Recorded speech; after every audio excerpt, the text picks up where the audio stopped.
Alors, ce fonds existe depuis une trentaine d'années. Et alors, qu'est-ce qui a été fait? Comment est-ce que ça a été utilisé? Qui en a bénéficié? Ou est-ce qu'au Canada, il y a des demandes et pour quel type d'indemnisation? L'argent, d'où est-il venu?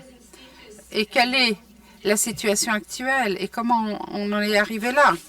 Eh bien, voyons comment les données des 30 dernières années répondent à ces questions et qu'est-ce que ça raconte comme histoire. Ça va vous donner le contexte pour nos discussions aujourd'hui. Alors, commençons avec le début de l'histoire lorsque la Caisse a été créée en 1989 et les bases de cette création. De 1989, le Canada s'est doté d'un système d'indemnisation tout en protégeant les contribuables. Certes, il existait déjà une caisse avant, dont Madame Fan a parlé, mais la caisse de 1989 est totalement différente. Son ADN est complètement différent de la caisse d'avant. Certes, la caisse actuelle a hérité des 149 millions de dollars qui était le solde de la caisse précédente. Ceci était notre capital de départ. Mais il y a également un certain nombre de dispositions, d'orientations particulières qu'il y a dans la législation, dans la nouvelle législation et qui gouvernent notre caisse. Et ce qui est probablement l'élément majeur, c'est l'orientation internationale du SOPF, donc de la nouvelle caisse. Et ceci s'est fait en ratifiant ces deux conventions, celle sur la responsabilité civile et celle sur le Fonds international. Ça, c'est la première orientation qui est vraiment un fait très important, un élément très important de la nouvelle caisse. L'autre élément très important de la nouvelle caisse, c'est vraiment une vocation d'accès à la justice. Et pourquoi est-ce que je dis accès à la justice? Parce que, et là, il faut que je vois dans quel ordre c'est. Parce que cette nouvelle caisse est vraiment prévue pour être une caisse de premier recours. La caisse précédente était essentiellement une caisse de dernier recours, sauf pour certaines pertes, certains dommages pour les pêcheurs.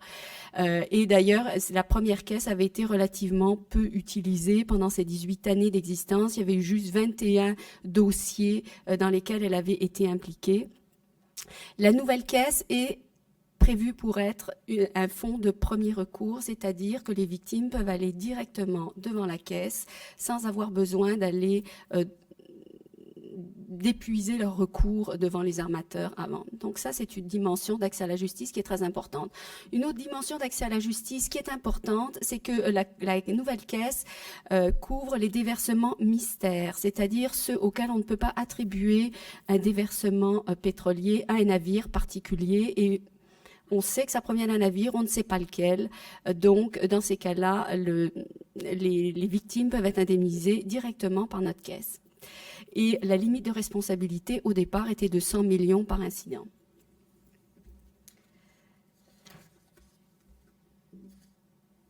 Cette même année 1989, l'administrateur d'alors, qui était M. Peter Troop, a organisé une conférence avec avec ses parties prenantes pour discuter avec eux du nouveau régime. Et 30 ans plus tard, nous avons à nouveau une conférence qui fait écho à la conférence de 1989 et qui va être l'occasion de voir qu'est-ce qui a été accompli au cours de ces 30 dernières années. Parce que, tel que mentionné par Madame Fan juste avant, il s'est passé un certain nombre de choses en 30 ans. Bon, il y a eu quelques mois après que nous ayons adhéré au régime international, il y a eu l'accident de Rio Orinoco, qui était donc un pétrolier qui a déversé du pétrole au large d'Anticosti. Il y a eu également des amendements législatifs qui ont permis à la garde côtière d'avoir un accès facilité à la caisse. Il y a eu des nouvelles conventions internationales qui ont été signées et qui ont été par la suite incorporées dans le régime législatif canadien. Donc là, vous voyez ces différentes conventions. Et pour terminer, nous avons eu très récemment, donc au mois de décembre 2018, des amendements significatifs à notre loi qui ont apporté un certain nombre de changements qui ont déjà été évoqués par Madame Fan et que vous retrouvez ici. Donc voilà où nous nous retrouvons 30 ans plus tard. Nous avons un fonds qui maintenant fait 408 millions. Notre régime a été amélioré de façon significative au fil des ans. Mais il y a eu également plusieurs incidents qui ont eu des retombées médiatiques importantes avec lesquelles les administrateurs ont dû faire face. Il y a eu toutes sortes de cas qui ont été devant les tribunaux. Il s'est passé beaucoup de choses en 30 ans. Donc, tel que mentionné, la conférence d'aujourd'hui fait écho à celle il y a 30 ans et permet de rendre compte à nos parties prenantes et à nos partenaires. Elle permet aussi d'engager ou de poursuivre des discussions avec les intervenants, y compris ceux qui découvrent notre existence à l'occasion de cet anniversaire. Alors, chacun des administrateurs de la Caisse a fait face à son propre lot de défis et d'opportunités, tels que mentionnés, mais ces 30 années d'existence de la Caisse sont résumées dans les 30 rapports annuels qui ont été déposés devant le Parlement par chacun des administrateurs au fil des ans. Et là, c'est notre première source de données sur la Caisse. Nous avons, je crois, un exemplaire de chacun de nos rapports annuels des 30 dernières années qui est dans l'entrée. Et vous allez avoir aujourd'hui, je pensais que ça allait être sur les tables, mais nous avons aujourd'hui aussi notre dernier rapport annuel, qui est le 30e rapport annuel, qui est maintenant public parce qu'il a été déposé par le ministre devant les 2 chambres du Parlement. Donc nous en avons des copies papier ici et ça va être mis en ligne aussi sur le web aujourd'hui pour les gens qui sont à l'extérieur. Donc, afin de mettre la table aux discussions de la journée, nous allons explorer ensemble les données qui sont contenues dans chacun de ces rapports annuels des 30 dernières années, sauf qu'au lieu de les avoir en tranches d'1 an, nous allons essayer d'avoir une vue d'oiseau sur l'ensemble de la période et nous n'hésiterons pas à creuser certains chiffres pour les faire parler. Donc, voilà d'où nous sommes partis à gauche, voilà où nous sommes arrivés à droite.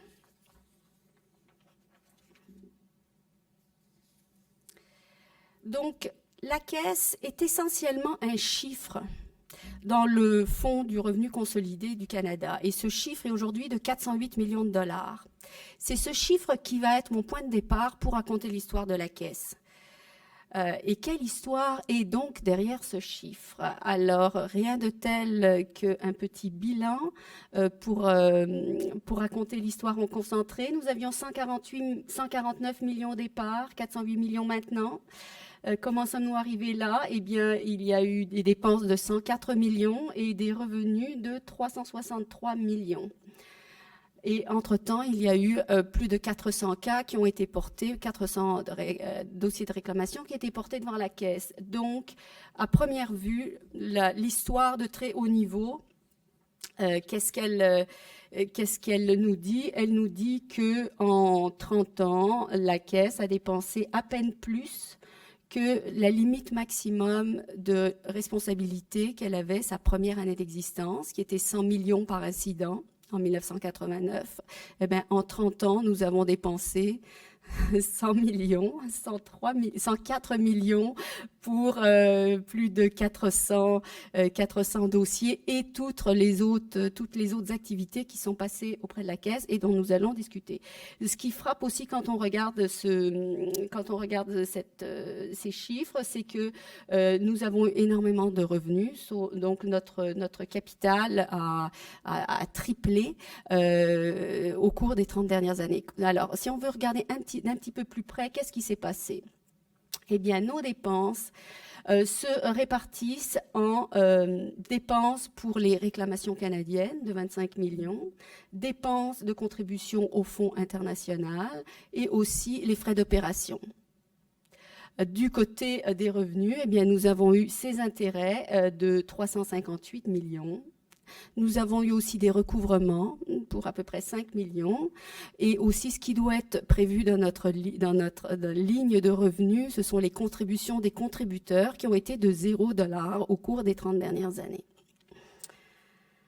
Donc, qu'est-ce que ça raconte à vol d'oiseau? Ça raconte l'histoire d'un pays qui a eu la chance de ne pas avoir d'incident pétrolier majeur au cours des 30 dernières années, mais qui est couvert en cas d'incident majeur, si un tel incident devait se produire, et qui est couvert notamment via ses partenaires internationaux qui sont ici avec nous aujourd'hui.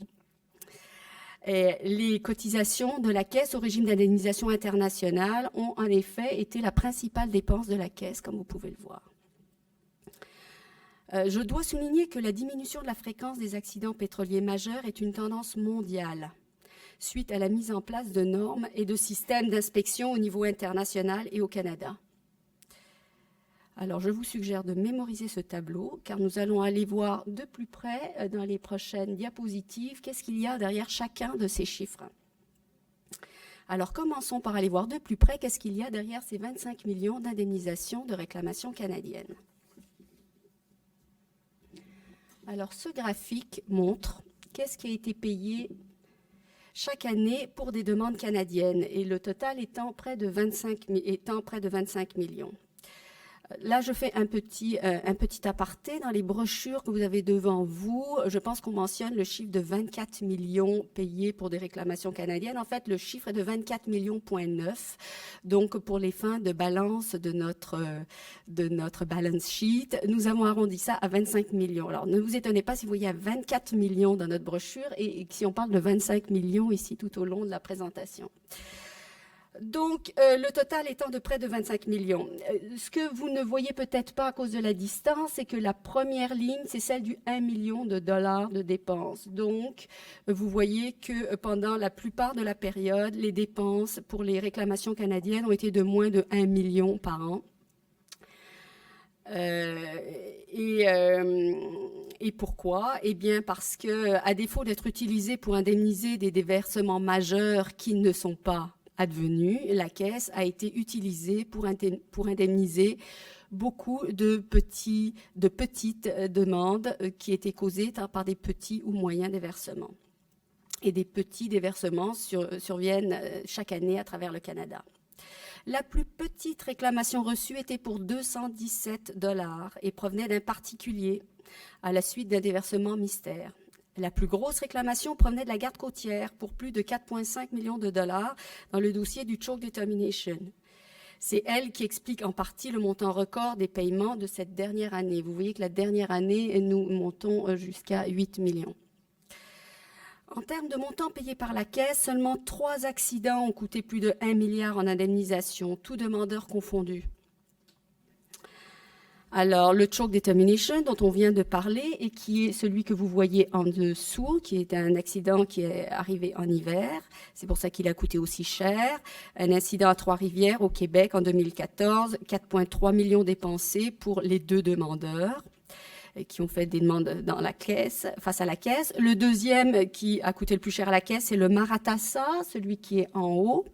Un incident qui est arrivé à Vancouver en 2017, 2,4 millions payés pour 3 demandeurs au total. Et le troisième, le plus gros incident, c'était le Pender Lady dans les îles d'Arel-Charlotte ou île Aïda, en Colombie-Britannique, en 2003, pour 1,7 million de dollars, juste pour une seule demande. Donc voilà nos gros incidents au Canada au cours des 30 dernières années. Il faut également citer le Farley Mowat, qui au fil des ans et des incidents a coûté à lui seul, à la Caisse, près de 1,9 million de dollars, toutes demandes confondues. On va entendre parler encore plusieurs fois du Farley Mowat aujourd'hui dans cette salle. Il faut aussi citer la réclamation de la province de la Colombie-Britannique de 2,7 millions pour le Crown Forest. L'administrateur avait fait une offre d'environ 1,9 million, mais qui n'a pas été acceptée dans les délais statutaires et qui n'a donc pas pu être payée. Donc, ceci dit, une fois qu'on enlève ces, entre guillemets, grosses réclamations à l'échelle de la Caisse, environ 60% des 413 réclamations que nous avons reçues ont été pour des sommes de 35 000 $ et moins. Peu de réclamations donc, beaucoup de petites réclamations. Et par ailleurs, la Caisse a été utilisée en premier recours dans la presque totalité des cas. Donc, c'était sa vocation et effectivement, c'est ça qui s'est passé. Qu'est-ce qu'on voit? On voit qu'au fil des ans, nous avons le nombre de demandes auprès de la Caisse accru. Donc, dans la première décennie, la moyenne était de 7 réclamations par an. Dans la deuxième décennie, la moyenne était de 12 par an. Et dans la troisième décennie, de 18 demandes par an. Donc, oui, le nombre de demandes a cru, mais nous savons que la Caisse est susceptible d'en recevoir beaucoup plus si les demandeurs potentiels apprennent l'existence de la Caisse et jugent utile d'y avoir recours. Et c'est pour ça que nous avons intensifié les efforts de rayonnement de la Caisse ces dernières années. Alors, quel type de navires ont causé des réclamations devant la Caisse? Comme vous pouvez le voir, les pétroliers et les gros navires commerciaux sont ceux qui ont généré le moins de réclamations. Entre les pétroliers que vous voyez complètement à gauche et les navires commerciaux, vous avez une petite section qui est Data Unavailable, parce que nous avons reconstruit toutes ces données-là à partir des rapports annuels et nous avions certains trous. Donc, vous avez certaines données qui ne sont pas disponibles. Et les overships, les gens peuvent se demander quels sont donc ces autres navires. Eh bien, ces autres navires sont tous les navires qui ne tombent pas dans les catégories précédentes, et en particulier tous les navires abandonnés, les épaves, etc., ainsi que les navires de plaisance. Donc, c'est là qu'on va trouver tous ces navires-là, et vous voyez que c'est la catégorie qui est la plus importante en termes de réclamation. Donc, comme vous pouvez le voir, les pétroliers et les gros navires commerciaux sont ceux qui ont généré le moins de réclamations, parce que la réglementation sur la sécurité maritime, l'assurance responsabilité obligatoire ont rempli leur rôle. Par contre, les navires de pêche, les navires abandonnés et les déversements mystères ont causé les 3/4 des demandes devant la Caisse. Ce qui veut dire que la Caisse a été particulièrement utile pour les victimes de ce type de navire ou de situation quand on parle de déversement mystère. Donc, nous parlions dans la diapositive précédente du nombre de réclamations. Cette diapositive, par contre, est sur la répartition des montants réclamés, c'est-à-dire en termes de dollars. Et là, vous voyez encore que les pétroliers sont ceux qui ont généré le moins de demandes en termes de dollars. Mais que par contre, étonnamment, tout ce qui est remorqueur et barge est la catégorie qui a généré le plus de demandes en dollars, enfin le plus fort montant d'argent, suivi de très près par la catégorie overships, qui est donc toute cette catégorie résiduelle où nous trouvons les navires abandonnés, épaves et compagnie. Et cette diapositive-là montre la moyenne, la valeur, le montant moyen de réclamation par demande, par type de navire. Donc, on voit encore qu'au niveau des barges et des remorqueurs, c'est là que nous avons en moyenne les plus grosses réclamations. Par contre, les déversements mystères, qui sont une source importante de réclamations, sont des petites réclamations en moyenne, comme vous pouvez le voir. La même chose pour les navires de pêche, qui génèrent beaucoup de réclamations, mais qui sont en moyenne des petites réclamations. Alors maintenant, descendons encore plus bas dans l'analyse de ces chiffres-là et faisons un zoom sur les déversements mystères. Donc, les déversements mystères représentent près du quart des réclamations que nous avons reçues.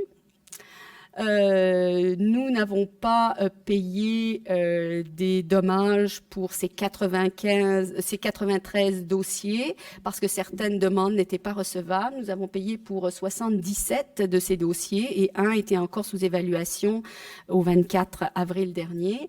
Et nous avons payé 2 millions au total pour ces 77 cas, ce qui représente 21 500 en moyenne. Et donc, tel que mentionné, si la Caisse n'était pas là, les victimes ne pourraient pas avoir compensation pour ce type de dommage, puisque par définition, on ne peut pas rattacher ce dommage-là à un propriétaire de navire ou un navire particulier. Maintenant, d'où nous sont provenus, de quel endroit du Canada proviennent les demandes qui ont été déposées auprès du Fonds? La Caisse a reçu des réclamations en provenance de toutes les provinces et territoires du Canada, sauf de l'Alberta, de la Saskatchewan et du Yukon.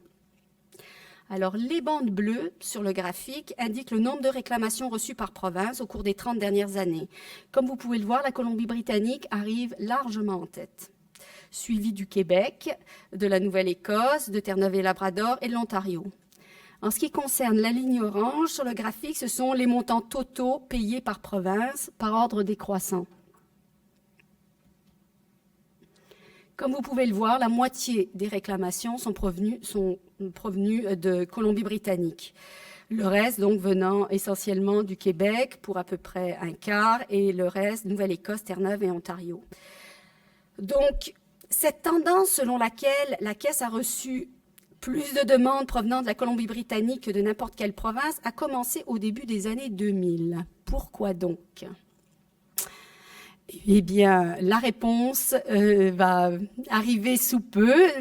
C'était juste un petit détour pour vous amener à un zoom sur une autre source importante de réclamation auprès de la Caisse, qui sont les navires abandonnés ou les épaves. So, let's focus on the other big chunk of claims received. On va parler maintenant des autres demandes importantes. Comme ça a été dit plus tôt, ça représente une réclamation sur 4.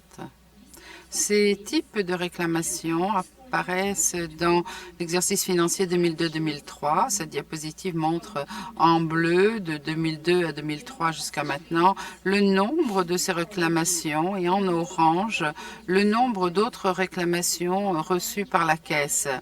Donc, mais ce n'est pas nécessairement pour des épaves ou des vaisseaux abandonnés. Et ça, c'est pour 2002-2003, enfin depuis 2002-2003.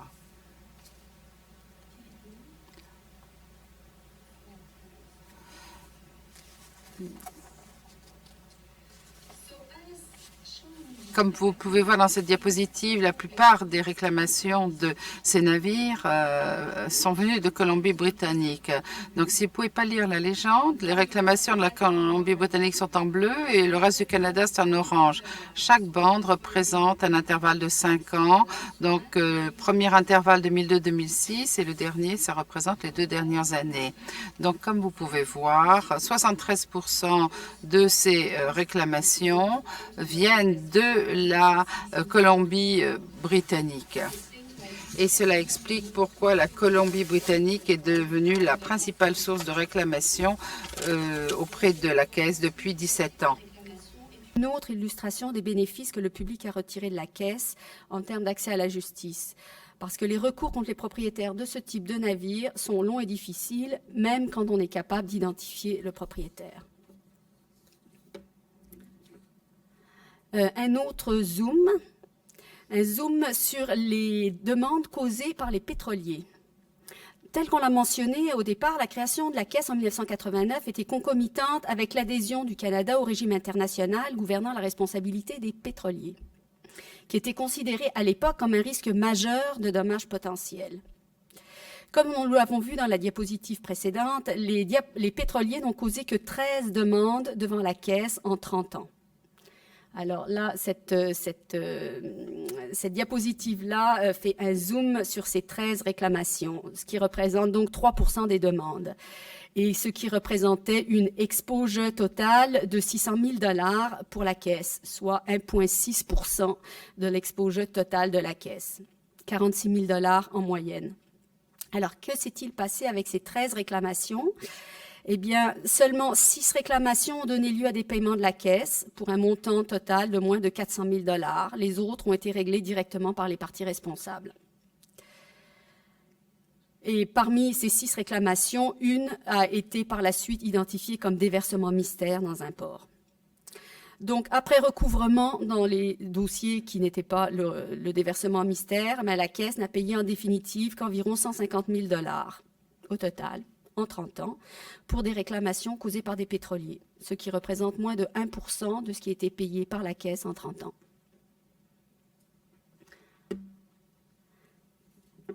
Qui a réclamé auprès de la Caisse? Who claimed with the fund? So, as you can see, Comme vous pouvez voir, la garde côtière, ça a été le principal demandeur de la Caisse. On a reçu plus de 200 réclamations de la part de la garde côtière qui ont représenté 28 millions de demandes. Et quant au montant payé, on a payé 22 millions à la garde côtière. Ça représente presque 90% des paiements faits par la Caisse au cours des 30 dernières années. Et qui ont été les autres demandeurs? Eh bien, ça a été surtout des ports, des terminaux, des compagnies minières qui avaient un DEC, des municipalités, des compagnies maritimes, d'autres ministères ou agences fédérales, l'industrie de la pêche, les organisations de réponse, les organisations de tourisme, de réclamations de la part de groupes autochtones et de gouvernements provinciaux, y compris celui que j'ai mentionné plus tôt, où ça représentait 1,7 million demandés. Et puis une poignée de réclamations de la part de particuliers, surtout des gens qui ont des bateaux pour les loisirs. Que des frais d'intervention environnementale, tous demandeurs confondus, sauf dans les premières années de la Caisse, où nous avons eu des cas de contamination de casiers de homards et de leur prise. La question est-ce que les demandeurs potentiels connaissent l'existence de la Caisse? Nous avons eu récemment des cas récents de dommages économiques causés à des municipalités du fait de la fermeture des prises d'eau municipales suite à un déversement. Et ces dossiers-là laissent penser qu'un nouveau chapitre s'ouvre avec la Caisse en ce qui a trait au type de dommages réclamés. So maybe because the Coast Guard was such a... Comme la garde côtière a été la grande demandeuse, eh bien, la plupart des réclamations, c'était pour nettoyer, pour la prévention, pour la surveillance, mais la Caisse peut aller bien au-delà de cela. Donc, on a de nouveaux types de demandeurs qui vont peut-être nous présenter d'autres types de réclamations. Ça a été vu avec les cas récents des municipalités lors de la fermeture, par exemple, des prises d'eau municipales. Avant qu'on passe aux autres éléments du bilan, je voudrais savoir si vous avez des questions concernant les données associées au paiement des réclamations. S'il y a des questions, on peut y répondre maintenant. Oui, il y a une question. Inaudible pour l'interprète. Nous avons eu que 2 réclamations. Je sais qu'une... Enfin, pratiquement rien n'a été payé. Il faudrait que je revoie la réclamation, mais dans un cas, ça n'était pas documenté, donc on ne pouvait pas payer. Et l'autre, l'échéance était passée. Donc, je crois que c'était une question de manque d'information de la part des demandeurs, un problème d'éducation pour la Caisse. Donc, il faut qu'on fasse plus de communication pour que certains demandeurs qui ont des réclamations valides puissent présenter leurs demandes dans les délais, connaître bien la procédure, c'est-à-dire que ça doit être bien documenté. Est-ce qu'il y a d'autres questions? Oui. Oui. D'abord, merci pour cette présentation. Beaucoup de chiffres, mais c'est très intéressant. La garde côtière, manifestement, aime beaucoup la Caisse. Et dans ces réclamations, vous pouvez faire la différence entre les coûts de surveillance et les coûts de nettoyage pour une partie tierce qui a été recrutée par la garde côtière. C'est quelque chose qu'on pourrait faire. C'est pas des données dont nous disposons à l'heure actuelle dans notre système de gestion de données. On essaye de le développer davantage pour justement avoir plus de données. Mais je dirais que si vous voulez remonter sur les 30 dernières années, ce serait pratiquement impossible à dire, car les rapports annuels ne sont pas suffisamment détaillés pour offrir ces données. Et il faudrait voir avec les archives, bien sûr, mais ça demanderait beaucoup de temps. Donc, on essaye de préciser les données que nous saisissons. Et cette année, d'ailleurs, on a une modernisation de notre système de données pour justement avoir autant de données que possible et pouvoir répondre à cela. Donc, en bref, non, pour le moment, on ne peut pas vous donner ces renseignements. Une autre question?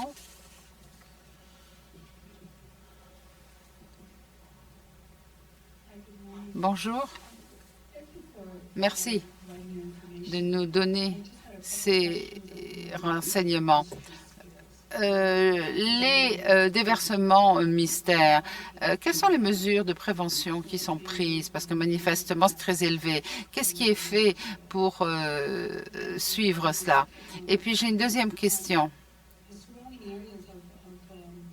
Les zones adjacentes aux zones pour lesquelles il y a une réclamation, et, par exemple, les Premières Nations, on les a partout dans notre pays.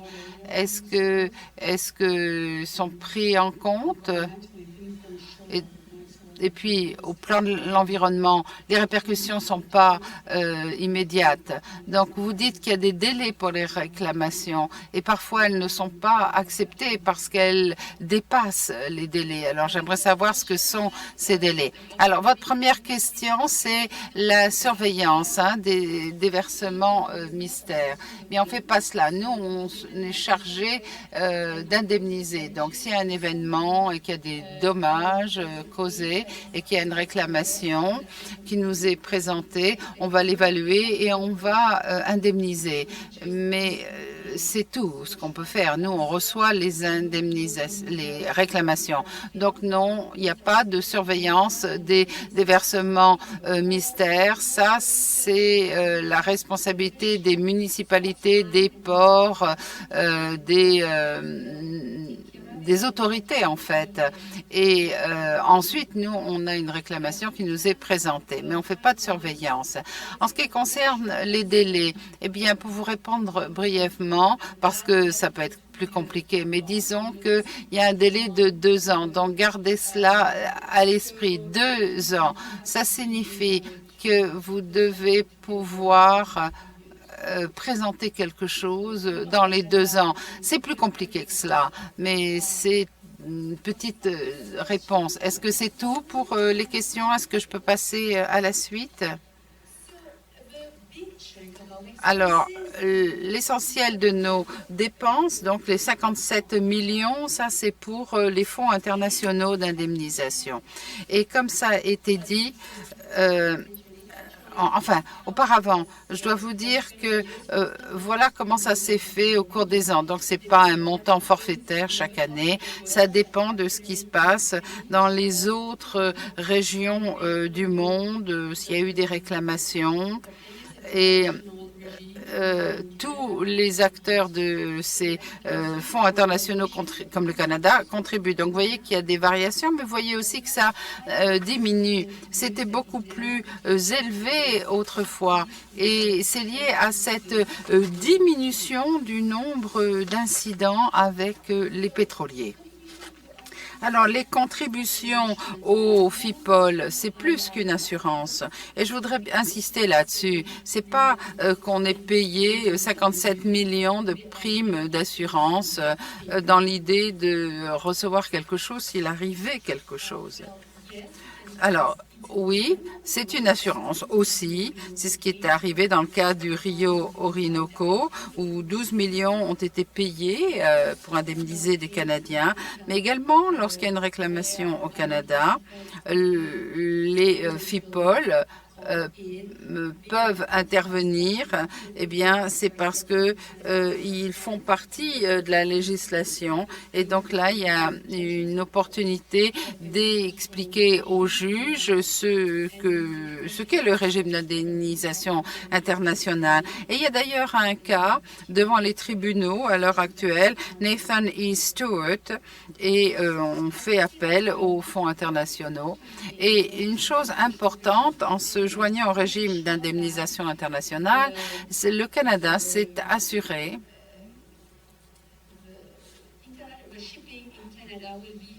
que l'industrie soit couverte par les assurances et notamment par les assurances nationales. Lorsque nous n'étions pas dans le cadre international, c'était très difficile pour les propriétaires de navires d'obtenir ces assurances. Donc, un des éléments clés à l'adhésion à ce régime international, ça a été d'intervenir dans le monde des assurances et s'assurer qu'une couverture soit possible lorsqu'on est dans les eaux territoriales. Donc, c'est quelque chose de très important. Et en fait, c'est quelque chose qui explique d'ailleurs pourquoi on n'a payé que 24 millions au cours des dernières années, parce que beaucoup des réclamations ont été réglées par les propriétaires de navires. Et c'est pour cela qu'on a eu si peu de réclamations et que ces réclamations, c'était pour des petits bateaux non assurés. Ça permet également à notre caisse de faire partie d'un réseau international d'expertise. C'est très important si on a un jour un gros déversement, on veut avoir ce réseau international qui pourra nous appuyer dans cet exercice d'indemnisation. Et puis aussi, une pratique adoptée par tous les administrateurs, c'est d'aligner les méthodes d'évaluation sur ce qui se fait sur le front international pour qu'il y ait une continuité entre les approches au niveau international, par les fonds internationaux, mais aussi par les conventions dans le monde des assurances et les situations propres au droit canadien. Donc, pour qu'il y ait cette continuité, et donc on s'inspire en fait de l'évolution dans les FIPOL. Alors maintenant, on va parler du dernier point concernant les dépenses, sont les frais de fonctionnement de la caisse. Qui s'élève à 22 millions depuis 30 ans. Donc, comme vous pouvez le voir, jusqu'à... Je cherche ma diapositive. Jusqu'à 2006-2007, les frais de fonctionnement s'élevaient à environ 500 000 $ par an. Et puis, ils ont commencé à augmenter à partir de 2006-2007. Ce sont des années qui correspondent à l'application de la loi sur l'accès à l'information à la caisse, à aussi l'informatisation du système de gestion, le développement d'un site web, le déménagement vers de nouveaux locaux, la professionnalisation de l'équipe, l'accroissement du nombre de dossiers. Vous avez vu que le nombre de dossiers a été croissant au fil des ans, l'augmentation de la taille de l'équipe, etc. Donc, cette dynamique a commencé avec Alfred Popp, ici présent, mais elle s'est continuée à amplifier avec ma nomination et celle de Marc Gauthier. Now, on the revenue side. Côté revenus maintenant, les intérêts. Alors ça, c'est toujours un mystère. D'où vient cet argent? Eh bien, cet argent vient surtout des intérêts. Alors, la part du lion de nos recettes vient des intérêts générés par les fonds d'origine, les 149 millions de $. La loi dit que le ministre des Finances donne des intérêts mensuels sur le solde de la caisse. Même si les intérêts sont inférieurs au taux d'intérêt des obligations du Trésor, la caisse a reçu beaucoup d'intérêts au cours des premières années. Si vous ne pouvez pas lire la ligne, les premières années, c'était entre 16 et 18 millions de $ par an. Jusqu'à ce que les taux d'intérêt commencent à baisser aux environs de l'an 2000 et les intérêts donc ont reçus chaque année ont commencé à baisser également. Comme on le voit ici, les fonds ont reçu entre 12 et 18 millions de $ par an pendant les 20 premières années de son existence. C'est le secret de montant qui s'élève à plus de 400 millions maintenant dans cette caisse. Alors, les revenus recouvrement, comme ça a été dit, 5 millions de recouvrement. L'administrateur devient subrogé dans les droits du demandeur et peut se retourner contre la partie responsable. Et la loi prévoit que l'administrateur doit déployer tous les efforts raisonnables pour ce faire. So, the slide shows... La diapositive montre les montants recouverts chaque année. Et si vous pensez 5 millions de dollars sur 25, ça ferait un taux de recouvrement de 20%. Mais en fait, ce n'est pas le bon ratio. Pourquoi? Parce que sur ces 5 millions de dollars, en fait, vous avez seulement 3,5 millions de dollars qui ont été recouverts suite à des réclamations de Canadiens. Le solde, c'est le remboursement qu'on a eu des fonds FIPOL. Ça a été dans nos états financiers, mais ce n'était pas un recouvrement de réclamations qu'on a payé. Donc, c'est pour ça que vous avez ces hausses importantes en 2013, 2014. Il y a eu un gros paiement de la part des FIPOL. Et sur la base de ces 3,5 millions de dollars recouvrés, le taux de recouvrement devient seulement 15%, ce qui n'est pas bon. Toutefois, si vous prenez cela en compte, vous ne pouvez pas avoir un recouvrement d'un déversement puisque vous n'avez pas de propriétaire. Et lorsque vous enlevez également les bateaux abandonnés ou désertés, vous ne pouvez pas trouver de propriétaire et vous êtes déjà à 30% de recouvrement. Et si on se concentre seulement sur les cas où, après avoir fait l'évaluation, on décide de procéder à un recouvrement, eh bien, ça nous amène à un taux de recouvrement de 54%. Donc, c'est pas mal. Ça dépend de ce sur quoi vous vous concentrez. Et puis, il y a aussi l'accès à la justice, parce qu'il faut que le demandeur soit indemnisé. Et donc, c'est à nous de trouver le moyen.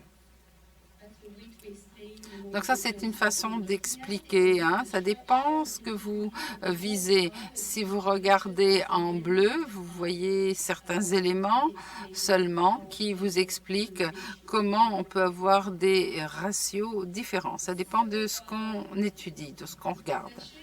Donc, comme je l'ai dit, une mesure des bénéfices de la Caisse pour les demandeurs en termes d'accès à la justice. C'est parce que le recouvrement est difficile que l'accès à la Caisse en premier recours est vraiment avantageux pour les demandeurs.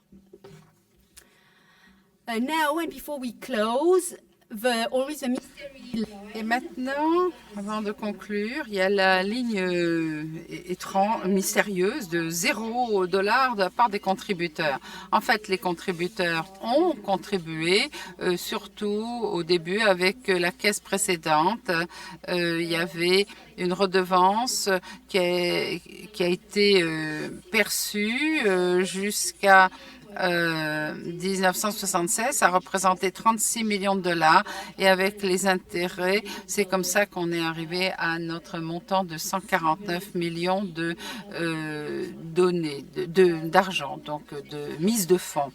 Lorsque la caisse a été établie, la redevance était prévue par la loi, a toujours été prévue par la loi. Mais elle a été ajustée chaque année. Donc, cette année, ce serait 51,50 cents la tonne. Mais ça n'a pas été activé, ça n'a pas été imposé tout au long de l'histoire de la Caisse.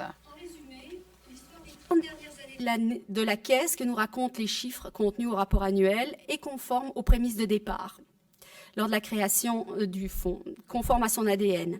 Un ancrage international déterminant qui se reflète dans l'importance de la cotisation et aussi dans le fait que c'est le FIPOL qui a payé pour le plus important des versements qui s'est passé au Canada au cours des 30 dernières années, le rôle important des assureurs dans la gestion de l'indemnisation et les navires pour lesquels l'assurance est obligatoire ont un rôle neutre sur les finances de la Caisse, le rôle spécial de la garde côtière en matière d'intervention environnementale et son statut de demandeur principal, et le rôle d'accès à la justice de la Caisse, que ce soit pour les incidents de sources inconnues ou comme fonds de premier recours, assumant le risque du recouvrement auprès du pollueur. Ce que le législateur n'avait pas prévu en 1989, par contre, c'est que la Caisse serait principalement utilisée pour des petits navires et des navires abandonnés ou des épaves, y compris pour le démantèlement de navires et de bateaux.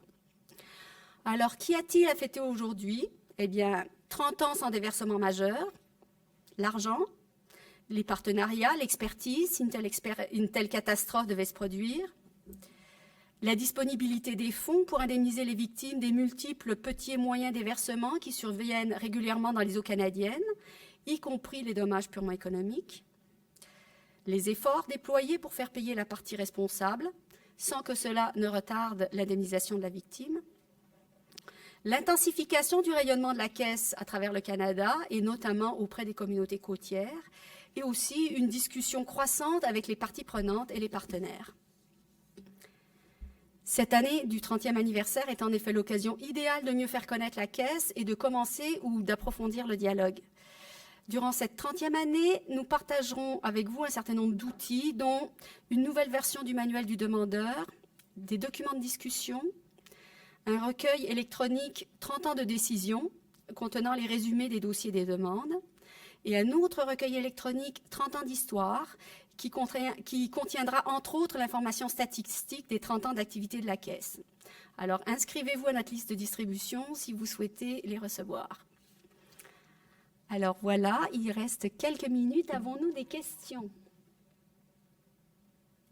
Oui.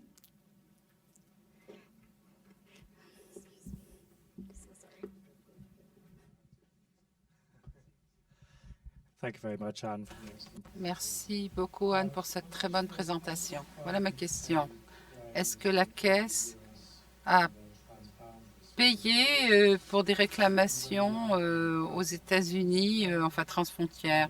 Et qu'on les fait ou non, est-ce qu'il y a des lignes directrices à cet égard? Comment vous feriez avec un FIPOL américain s'il y avait un déversement transfrontière? Bien, je sais qu'il y a une réclamation de la part des États-Unis dans l'histoire de la Caisse. On pourra peut-être en trouver les détails. Janie va faire une petite recherche là-dessus. Sinon, non, il n'y a pas eu d'incident de déversement à la frontière.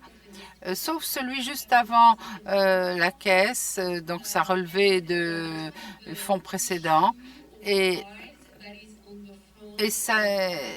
toute cette question, c'est un des dossiers justement auxquels nous travaillons, comment travailler avec les États-Unis. Donc on a fait un atelier à ce sujet il y a 18 mois et on est en train de travailler à une nouvelle version. Ça devait avoir lieu en juin, mais ça a été reporté à septembre. Donc on va travailler avec nos homologues de la Caisse américaine et nos partenaires, y compris les assureurs internationaux, les fonds internationaux, ITOP, qui est là aujourd'hui, et les deux gardes côtières, l'américaine et la canadienne, pour des réclamations en cas d'incident. Est-ce qu'il y a une autre question?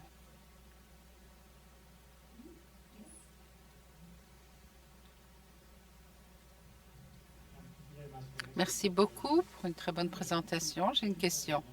Les réclamations pour dommages environnementaux et pour les communautés autochtones. Est-ce que vous avez une expérience pour les dommages environnementaux et pour les communautés autochtones?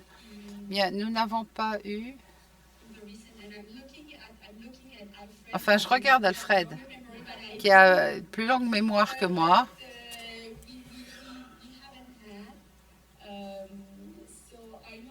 Non, nous n'avons rien eu. C'est le type de discussion qu'on a à l'heure actuelle et qui sont que nous avons à l'esprit, parce que dans une recommandation du rapport de l'Office de l'énergie, c'était que les législateurs canadiens doivent se pencher sur ce qu'on appelle les dommages environnementaux purs, c'est-à-dire pas seulement économiques, mais une autre valeur, la valeur de l'environnement en soi. Donc, c'est quelque chose qui se fait aux États-Unis. Ils ont une législation à cet égard. Nous, on a cela dans d'autres législations, notamment la Caisse pour tout ce qui est ferroviaire, où il y a indemnisation en cas de dommages environnementaux. Mais pour notre caisse, non, nous n'avons pas ça. J'entends que le gouvernement va se pencher là-dessus, mais je ne suis pas la personne qui s'occupe de la législation. Moi, mon mandat, c'est évaluer les demandes d'indemnisation. Autre question? Est-ce qu'on a des questions de la part des participants sur le web? Est-ce qu'il y a des questions, Jenny? Une question ici? Est-ce qu'il y a une cible dans la loi qui permettrait de rétablir la redevance par tonnage? On pourrait aller au-delà? La réponse inaudible, le micro s'est éteint. Est-ce que c'est une question de jugement des politiciens, du peuple canadien? Réponse. Bien, il faudrait qu'on ait des raisons de faire cela, à moins qu'on ait un gros accident ou que je paye tellement de petites réclamations que le niveau de ma caisse baisse énormément. Il n'y a pas de raison à l'heure actuelle de rétablir cette redevance. Il n'y a pas de cible prévue par la loi.